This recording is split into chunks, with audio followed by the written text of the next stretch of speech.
রাত 10টা 38 মিনিট।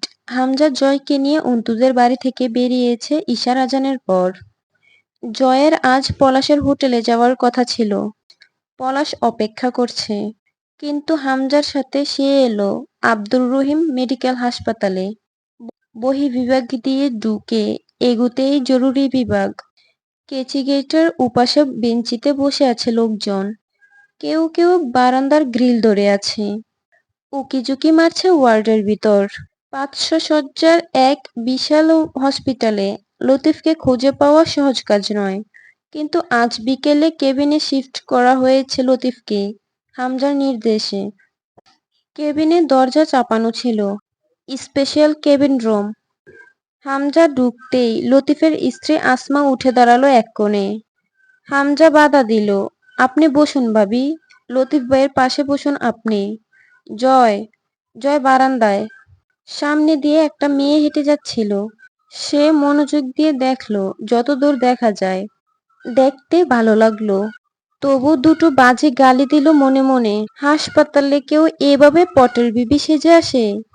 যখন সামনে দিয়ে হেঁটে যাচ্ছিল, কোমরটা ন্যাকামিতে বেশিই দুলছিল। জয়ের ইচ্ছে করলো ধপ করে একটা কোমরের উপর লাথি মেরে কোমরটা সোজা করে দিতে। আবার ভালোও লাগছিল দেখতে। লতিফ ঘুমাচ্ছে। তার এক পায়ে রড রিং গেঁথে দেওয়া হয়েছে, অপর পায়ে অস্ত্রোপচারের দরকার পড়েনি। হাঁটু অবধি ব্যান্ডেজ। জয়ের হাতের চর্চা কমে যাওয়ার ফল। ডান পায়ের রিংটা গেঁথে আছে যেখানে, দেখলে কেমন গা শিরশির করে ওঠার মতো। এক পা ফুলে 4 পায়ের সমান হয়েছে। অচেতন পড়ে আছে লতিফ। জয় জানে, ডান পায়ে যখন সে প্রথম আঘাতটা করে, 10 মিলির মোটা রডের আঘাতে জয়ের সমস্ত শক্তি ক্ষয় হয়েছিল। হাঁটুর নিচে ফিমারের হাড্ডিগুলো চূর্ণ হয়ে গেঁথে যাওয়ার কথা ভিতরের মাংসপেশির মধ্যে। তাই হয়েছে। এই রিং এই পা ঠিক করতে পারবে বলে মনে হয় না। পরের আঘাতটা করার সময় দয়া করেছে জয়। হামজা লতিফের ছোট্ট মেয়েটাকে কোলের ওপর বসিয়ে আদর করছিল। হামজার কাছে বেশ কিছু চকলেট পেয়ে বাচ্চাটি খুশি, খুব খুশি।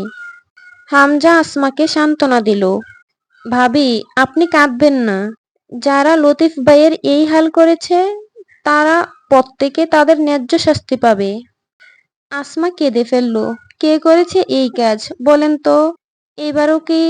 এবারও মাঝার। আগেরবার গুলি করেছে, এইবার পায়ের রডের আঘাত। কেন করছে জানেন? যাতে লতিফ ভাই আর আমাদের কাজে না লাগতে পারে। আচ্ছা ভাবি, পুলিশ আসলে আপনি কি মাঝারের বিরুদ্ধে বয়ান দিতে পারবেন? মহিলার চোখে মুখে দ্বিধা। মহিলাকে চুপ থাকতে দেখে হামজা হতাশ হয়। তাহলে আর কি, এভাবে আমার লোকগুলো আহত হতে থাকবে তাদের হাতে। যেহেতু আপনিও বয়ান দিতে পারবেন না। মহিলার উপর হামজার চাল খাটল। মহিলা বলল, আমি দেব বয়ান। আপনার কথা চিন্তা করতেছি না। আমার স্বামীরে ওই হারামজাদা 2বার এমনভাবে জখম করছে, তারে পুলিশ কেন? আমি তারে ফাঁসিতে ঝুলাবো। দুই ভাই প্রসন্ন হাসল। জয়ের তো কান্না পেয়ে যাচ্ছিল মহিলার এই বাহাদুরিতে। এখানে মূলত তাকে ফাঁসিতে ঝুলানোর কথা চলছে। মহিলা জানলে তার সামনে বলতো না এভাবে। হামজা বলল, এমনও হতে পারে, দেখবেন মাঝার আসবে দেখতে লতিফ ভাইকে। ও কিন্তু স্বীকার করবে না কাজটা ও করেছে। নিশ্চিত দোষ দেবে আমার অথবা জয়ের। আমার কথা মিলিয়ে নেবেন। অপারেশনের বিল মেটানো হয়নি। হামজা কল করে দেওয়ার পর বকেয়াতে অস্ত্রোপচার সম্পন্ন হয়েছে।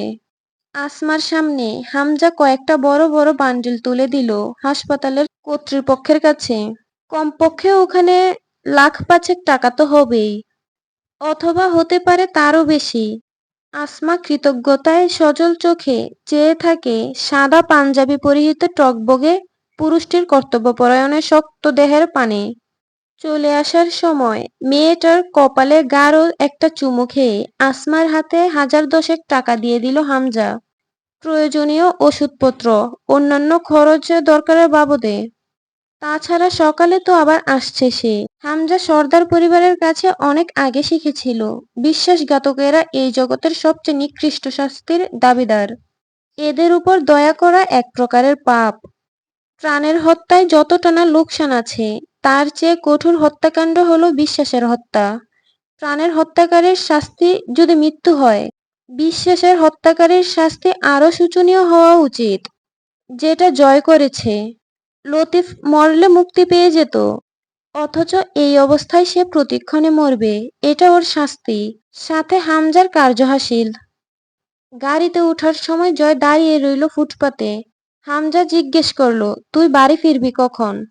ভালো লাগতেছে না, তুমি যাও, আমি হোটেলে যাব। জয়ের শরীরে পাতলা একটা ডেনিম জ্যাকেট, সাদা লুঙ্গির পরনে। হামজার শরীরের চাদরটা খুলে ছুঁড়ে মারে জয়ের শরীরে। এটা পেঁচিয়ে নে, ঠান্ডা লাগলে গালে মুখে থাবড়াবো তোরে। জয় চুপচাপ চাদর গায়ে জড়ায়। গাড়ি ছাড়ার আগ মুহূর্তে গাড়ির জানালায় হাত রাখে। কিছু টাকা দাও, পকেট খালি আমার। হামজা পকেট থেকে মানিব্যাগ বের করে জয়ের হাতে ধরিয়ে দিয়ে বলল, হোটেলে যাচ্ছিস? থামাচ্ছি না, তবে শুতে একা যাস না বিছানায়। আজ কিন্তু বিয়ে হয়েছে তোর। তোর বউয়ের সামনে ছোট যেন না হতে হয় আমাকে, তোর কুকীর্তির জন্য। কবির কথাটা বুঝে ফিক করে হেসে জয়কে খোঁচায়। বিছানায় একা যাইয়েন ভাই, এখন কিন্তু বাবি আছে আমগো। অথচ জয় নিশ্চুপ, স্থির চোখে বিদায় জানায় হামজাকে। আজ তার রসিকতার ছুটি। গাড়ি যখন আড়াল হলো, তখনও জয় দাঁড়িয়ে রাস্তার পাশে। সে কোথাও যাবে বলে মনে হলো না। কবিরের কাছে একটা সিগারেট চেয়ে নিয়ে লাইটার জ্বালায়। কবির চেয়ে দেখে তা। জয় সচরাচর সিগারেট টানে না। তার সিগারেট টান দেওয়ারও কিছু বিশেষ পরিস্থিতি আছে। কোনো ব্যাপারে হয়রানি বোধ হলে, অথবা মন অশান্ত এবং দুষ্টু সত্তা শান্ত থাকলে আনমনে সিগারেট ঠোঁট লাগাতে দেখা যায় তাকে। উদাস পায়ে হাঁটতে হাঁটতে ব্রিজের দিকে এগিয়ে যায় জয়। কবির জিজ্ঞেস করলো, ভাই, আজকে মেয়েটার সাথে যা করলেন তা কি ঠিক? জয় রক্তখেকুর পশুর মতো দাঁত খিচে উঠল। চুপ, একদম চুপ। ওই বিষয়ে কোনো কথা কইবি না। তোর খুব মায়া হইতাছে ওই শালির জন্য, হ্যাঁ? তোরও হাল ওর মতো করি, তারপর দুইজনে একসাথে গলাগলি ধরে কাঁদবি। কবির বুঝল না জয়ের কি হয়েছে। চুপচাপ সাথে চলল। সঙ্গ ছাড়া যাবে না। জয় গিয়ে ব্রিজের কার্নিশ ধরে দাঁড়ায়। সিগারেটের ধোঁয়াগুলো মিশে যায় অন্ধকারে। শো শো করে গাড়ি চলে যাচ্ছে পিছন দিয়ে। কবির দাঁড়িয়ে আছে পাশে। জয় বিরক্ত হলো, আমার সাথে কি তোর? যা বাড়ি যা। ক্লাব ঘরে তালা মেরে চাবি হামজা ভাইয়ের কাছে পৌঁছে দিয়ে বাড়ি গিয়ে ঘুমা। আমার সাথে থাকার কিছু নাই। কবির কোনো জবাব দেয় না। চুপচাপ দাঁড়িয়ে থাকে জয়ের পাশে। তার সন্দেহ জয় হোটেলে যাবে না। কিন্তু কেন? হোটেলটা পলাশের, তাই। এরকম ভয় যে জয়ের মাঝে নেই তা সে জানে। পলাশ চরম বেহায়া। হাজার হলেও আবার জয়কে ডাকবে। জয়কে ছাড়া তার আসর জমে না। জয় চেয়ে থাকে অন্ধকারের দিকে। ব্রিজের নিচে ছোট ছোট খুপড়িগুলোতে হলদেটে লাইট জ্বলছে। অথচ জয়ের চোখে ভেসে ওঠে অন্তু আর আমজাদ সাহেবের বসে থাকার দৃশ্যটুকু। হিংসায় রক্ত টকবকিয়ে ওঠে ওর। ও শেষ কবে যে জাবেদ আমিরের কোলে উঠেছিল, তখন এতটাই ছোট ছিল যে সেই সব উপভোগ করার মতো মানসিক বিকাশ ওর হয়নি। অন্তুর সাথে ওর বাপের যা ভাব, সব ন্যাকামি যত, কি থেকে কি হয়ে গেল। শুধু ইচ্ছে করছিল পাড়ার লোকগুলোকে এক একটাকে কেটে টুকরো করতে। ওদের ন্যাকামি আর হামজার সম্মান বাঁচাতে বিয়ে করে আসতে হয়েছে। তরুর সামনে গিয়ে দাঁড়ানোটা অস্বস্তিকর হবে, এটাই মূল কারণ রাতটা বাড়ি না ফেরার। যত রাতেই ফিরুক, দেখা যাবে মেয়েটা সোফার উপর বসে ঝিমুচ্ছে। রাতের খাবারটা খায়নি, জয়ের সাথে খাবে বলে। জয়কে খেতে দিতে হবে বলে ঘুম আসলেও ঘরে গিয়ে শুইনি। জিজ্ঞেস করবে, কোথা থেকে এসেছেন? এত রাত করে ফিরতে হবে কেন? কোথায় ছিলেন এতক্ষণ? জয় তরুকে মিথ্যে বলতে পারে না, কোনোদিন বলেনি। মেয়েটার কাছে জয় খুব যত্নের। ওর সাথে জয় কোনোদিন বিরূপ হয়নি। আজ সত্যি বলে নিজের নোংরা জীবনের একমাত্র প্রতিক্ষিণীর মন ভেঙে গুরু করতে তার ভালো লাগবে না। মেয়েটা ওর একাকিত্ব শুয়েছে, অথচ অন্য কাউকে জয়ের পাশে মানতে পারবে না। জয় হেঁটে ব্রিজের নিচের খুপড়িগুলোর দিকে এগোয়। এখন ওই খুপড়িতে বসবাস করা ভূমিহীন লোকগুলোর বাড়িতে যাবে, ওদের ঘুম কামাই করিয়ে আবোল তাবোল কথা বলবে রাতভর। কারো বাড়িতে ছোট্ট পিকনিকের আয়োজনও করতে পারে। কবিরকে বলল, এই এই জিনিস কিনে আন। মাটির চুলোর পাশে বসে নিজে রাঁধবে, শেষ রাতে সবাইকে সাথে নিয়ে খাবে, সারা রাত গলা ভেঙে গান গাইবে, ফজরের আজানের সময় বাড়ি ফিরবে। লোকগুলো সায় দেয়, বরং খুশি হয় এই পাগল লোকের হুটহাট উপস্থিতিতে। এইসব ভেবে কবির বিরক্তিতে মাথা ঝাড়া দেয়, হতাশ শ্বাস ফেলে জয়ের পিছনে যায়। পিছু সে ছাড়তে পারবে না। কেন পারবে না জানে না, শুধু জানে জয়ের পিছনে যেতে হবে তাকে, সাথে থাকতে হবে। রাত 12টা পার, কুয়াশায় বারান্দার গ্রিল অব্দি দেখা যায় না। অন্তু বসে থাকে বারান্দার মেঝের উপর, ঘরের দেয়ালে পিঠ ঠেকিয়ে। সারা রাত হু হু করে উত্তরের হাওয়া নাকে মুখে ঢুকছে, ঠান্ডার চোটে পিঠ বেঁকে এসেছে। সেই সব কিছুই গায়ে লাগেনি অন্তুর। সন্ধ্যা রাতে বিয়ে পড়িয়ে রেখে কাজী সাহেব বেরিয়ে গেলেন। একে একে লোকজন নিজেদের নৈতিক দায়িত্ব পালন করে তৃপ্ত মনে নিজ নিজ ঘরে ফিরল। বেরিয়ে যাওয়ার সময় হামজা বলে গিয়েছে, এখান থেকে পরীক্ষাটা শেষ করো। আমি জানি তুমি আজ যেতে চাইবে না, যেতেও বলছি না আপাতত। তবে আমাদের বাড়ির বউরা বাপের বাড়িতে থাকে না, রেওয়াজ নেই। পরীক্ষা শেষ হওয়া অবধি থাকো এবং নিজেকে শান্ত করো। লোকজন যাই জানুক, তুমি জানো কিছুই হয়নি। So don't be upset. হুম। লোকটা দেখতে অতিকায় শুদ্ধ বলিষ্ঠ ব্যক্তিত্ব সম্পন্ন পুরুষ। এই ছদ্মরূপ তার আসল প্রকৃতিকে আড়াল করেছে। তবে আসল হামজাটা কে, কি, কেমন? আজ অন্তুর এই মরণক্ষণে আমজাদ সাহেব এলেন না অন্তুর কাছে, আসতে নেই। রাবেয়া এসে পাশে বসলেন। অন্তু একটুও তাড়াহুড়ো করল না চোখের পানি মুছতে। অন্ধকারে দেখা যাচ্ছে না তা, কিন্তু কথা বলতে তার ভয়। কণ্ঠস্বর ও নাক আটকে আসছে। আম্মুর সামনে কাঁদতে নেই। ঘরে যা অন্তু। অন্তু আস্তে করে শুয়ে পড়ল শীতল মেঝের উপর। মাথাটা মায়ের কোলে রেখে বলল, আজ তোমার বোঝা হালকা হলো আম্মা।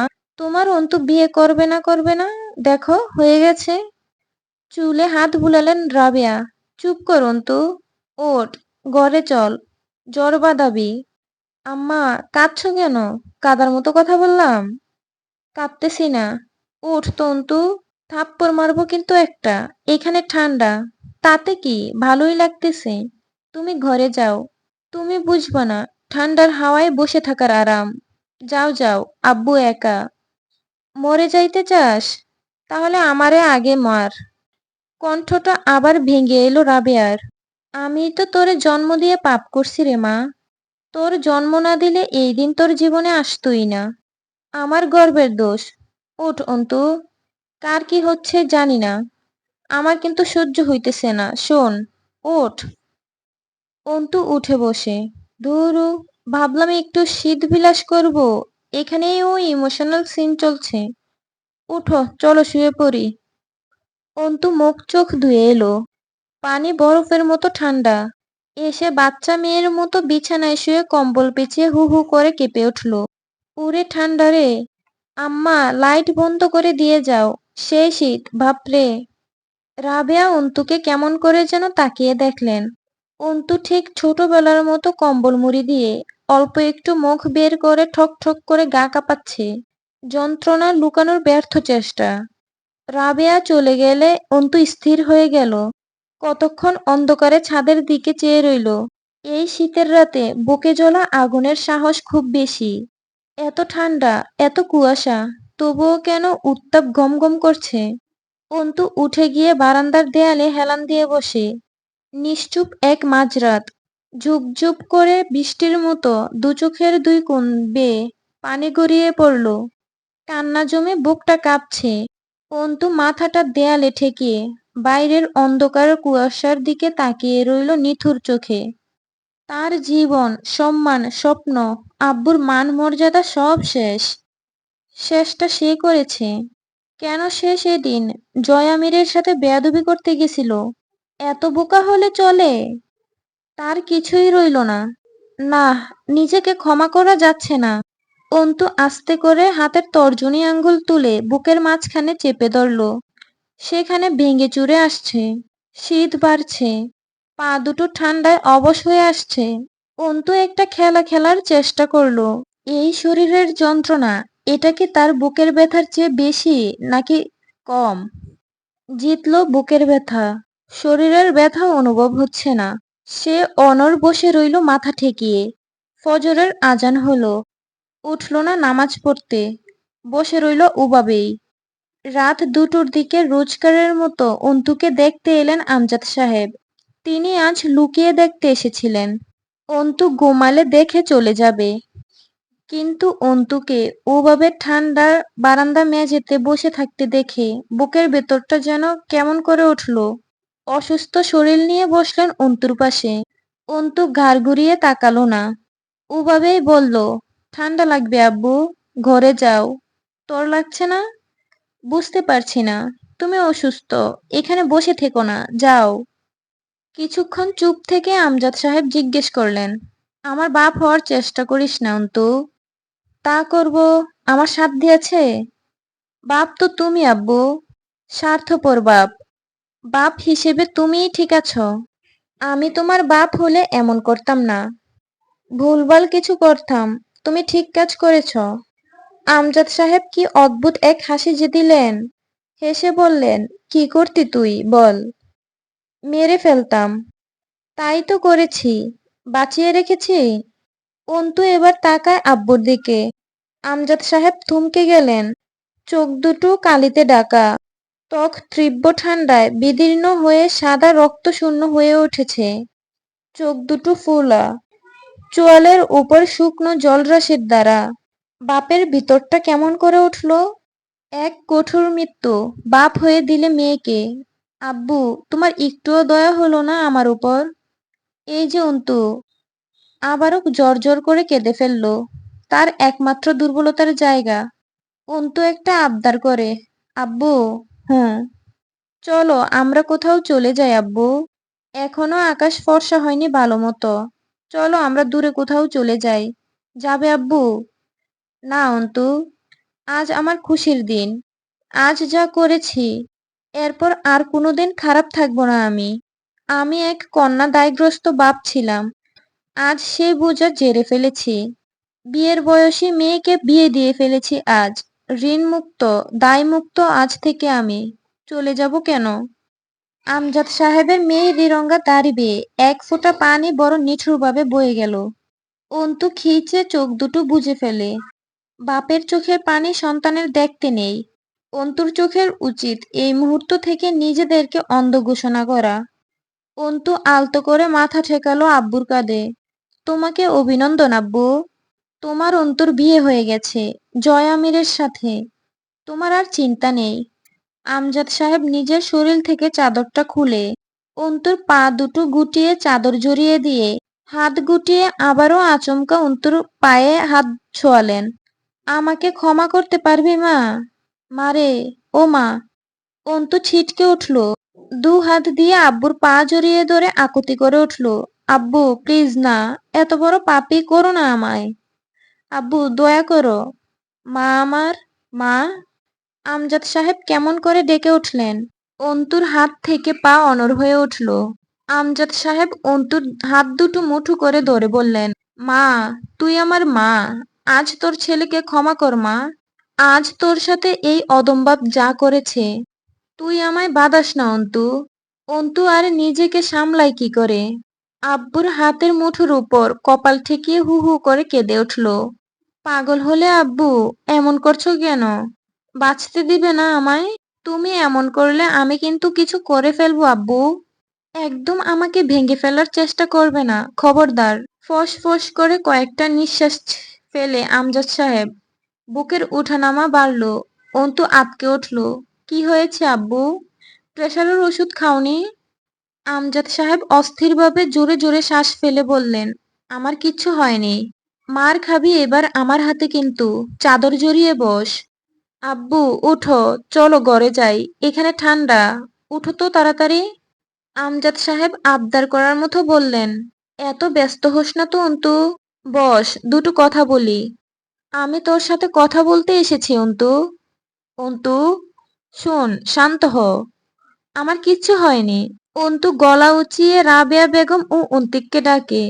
আমজাদ সাহেব তখনও আস্তে করে বললেন, আমি আর কিছুক্ষণ তোর সাথে কথা বলি অন্তু।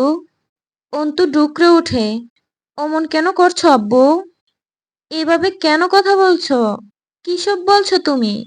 আব্বু, তুমি এমন করলে কিন্তু। অন্তিক এলো। রাবেয়া দৌড়ে এলেন। আমজাদ সাহেব আবার বলেন, অন্তু, তোর সাথে আমার বোঝাপড়া আছে অনেক। একটু সময় দে আমায়। এত অস্থির হোস না। আমি কিছুক্ষণ বসি তোর কাছে। কথা বলি কিছু সময় তোর সাথে বসে। ভোর রাতে কলিং বাজছে পাটোয়ারি বাড়ির দোতলায়। বালায়ে মেহেরবানি, দরজা খুলিয়ে। টিং টিং টুংটাং। তরু চট করে চোখ খুলে দরজা খুলে দেয়। জয় ভিতরে এসে চাদরটা গা থেকে খুলে হাতে রাখে। তরু ভ্রু কুঁচকায়।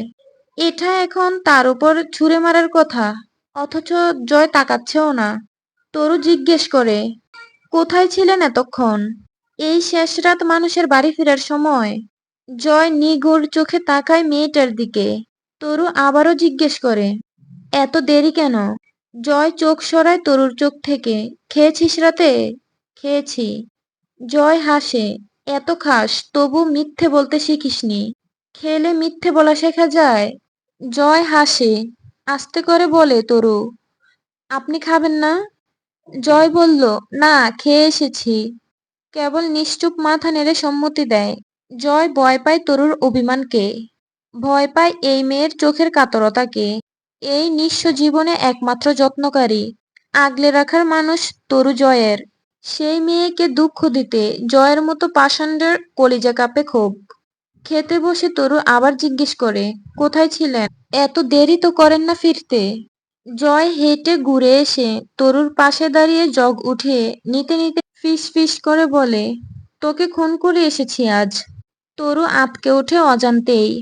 জয় মিথ্যে বলে না, হাসতে হাসতে কঠিন সত্য বলে।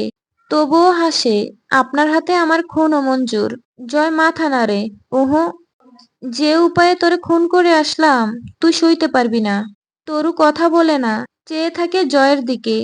জয় ঘুরে উপারে গিয়ে টেবিলে বসে খাবারে হাত রেখে বলে, বুঝলি তরু, তোরে ভালোবাসতে না পারাটা আমার জীবনে সবচেয়ে বড় ব্যর্থতা। এমন হইলেও হইতো, আমি তোরে তোর মতো করে ভালোবেসে বিয়ে করে এক জীবন পাড়ি দিতাম। তরু ছটফটিয়ে ওঠে। এসব কথা কেন উঠতেছে? ওঠার কথা বলেই উঠতেছে। আমি কি কোনোদিন চেয়েছি ওভাবে? আপনি পারেননি। আমিও তো আর বলিনি। এভাবে তো চলছে বেশ। আমি আপনাকে চরম নির্লজ্জের সাথে ভালোবাসি। আপনাকে ভালোবাসার সময় আমার আত্মসম্মান থাকে না। এবার আবার জিজ্ঞেস করবেন না যেন কেন ভালোবাসি আপনাকে। আমি কিন্তু বলবো না। জয় হাসি। আমি জিজ্ঞেস করলেই তুই বলবি। জিজ্ঞেস করবেন আপনি? করব। বল, কেন ভালোবাসিস আমায়? তরু মসৃণ হাসে। 3 বোনের পর যখন আমি মায়ের গর্ভে, তখন বাপ ভেবেছিল এবার একটা ছেলে হবে। আমি হলাম। বাপ আমায় মানল না। মায়ের পক্ষে সম্ভব হলো না আমাকে মানুষ করা। চলে এলাম খালার কাছে। 4 বেলা খেটেছি, দুবেলা খেয়ে আশ্রিতার জীবনে মানুষ হয়েছি। হামজা ভাই পড়ালেন টুকটাক। তুলি আপার কাছে শুয়ে থেকেছি। আমারও শখ থাকতে পারে, এ কথা কারো স্মরণে আসেনি। তবে এক নোংরা মানুষের কাছে আমি দুটো চুলের ক্লিপ, একজোড়া হাতের চুড়ি, চোখের কাজলের স্টিক, চুলে গুজার ফুলের খোপা, ভারত থেকে আনা শাল চাদরখানা, নবীর বরণের শাড়ি, রাস্তার মোড়ের মামার দোকানের ঝালমুড়ি, বাড়ির সামনে দিয়ে যাওয়া চালতার আচার পেয়ে এসেছি কাল ধরে তার হাত থেকে। আমি যখন ছোট্ট ছিলাম, এই বাড়িতে এক তেরা ছেলের বাস ছিল, যার কাজের ঠিক নেই, কথায় রস নেই। লোকে বলে নিকৃষ্ট লোক সে। সেও বলে আমি নাকি তার থেকে এসব আদায় করে নিয়েছি নিজের যত্ন দিয়ে। অথচ আমি ছোট ছিলাম, যত্ন করা বুঝতাম না। তুলি আপা একবার চুল ধরে মারতে এলো। সে গিয়ে তুলি আপাকে ধাক্কা দিয়ে ফেলে বলল, ছোট মানুষ, ওকে মারবি না আর, নয়তো আমি তোর কান ফাটিয়ে হাসপাতালে ভর্তি করব। এবার বলুন, আমি তাকে যত্নে ভালোবেসেছি নাকি ভালোবাসতে বাধ্য করেছে? তরুর চোখ দিয়ে জ্বর করে পানি পড়ছে, অথচ কথা আটকাচ্ছে না মেয়েটার। জয় তা দেখে হাসল। আজ সে এক মহা পাপ করে এসেছে। তার খুব আনন্দ লাগছে। কিসের যেন বিষাদ আনন্দ আন্দোলনে নেমেছে জয়ের বুকে। ধীরে ধীরে তা সংক্রামক ব্যাধির মতো ছড়িয়ে পড়ছে ভিতরে। জয় জিজ্ঞেস করল, আর কোনো কারণ নেই? তরু চোখ মুছে হাসল। আছে তো। মেয়ে মানুষ রহস্যমণ্ডিত, জানেন না? তারা কি থেকে যে কিসে আটকে যায়। কেউ কেউ তো কোনো পুরুষের গোপন নিঃসঙ্গতায় আটকে যায়। বাপ মাহীন বেপরোয়া জীবনে আটকে যায়, যদিও তার পাপগুলোকে ক্ষমা করে নয়। আপনি পাপী, জঘন্য পাপী। আর আমি সেই পাপীর নির্লজ্জ প্রেমপিপাসী। সাহিত্যিক কথাবার্তা না। দুজন হু হু করে হেসে ফেলে। তরুর চোখে পানি, জয়ের চোখ জ্বলছে, লাল হয়ে উঠেছে চোখ দুটো। কিন্তু জয় কাঁদতে পারে না, কারণ সে কাঁদতে শিখেনি। কাঁদা ব্যাপারটা কেমন হয় সে জানে না। অনেকক্ষণ দুজন হাসলো মাথা নিচু করে। জয় যখন খাওয়া শেষ করে ঘরে যায়, তখন ফজরের নামাজ শেষ হয়ে মসজিদগুলোতে। সে সিগারেটটা নিয়ে বারান্দায় বসে। কুয়াশা যেন মোটা চাদরের মতো প্রকৃতিকে বিছিয়ে আছে। তরু ঘরে গিয়ে শুয়ে পড়ে আস্তে করে কোয়েলের পাশে। তার উপাসে তুলি ঘুমাচ্ছে। টুংটাং গিটারের শব্দের সাথে ভেসে আসছে জয়ের ভাঙা গলার আওয়াজ। আমি বা কে, আমার মনটা বা কে, আজও পারলাম না আমার মন রে চিনিতে। ও পাগল মন রে, মন কেন এত কথা বলে? আমি যত চাই আমার মন রে বুঝাইতে, মন আমার চায় রঙের ঘোড়া দৌড়াইতে। ও পাগল মন রে।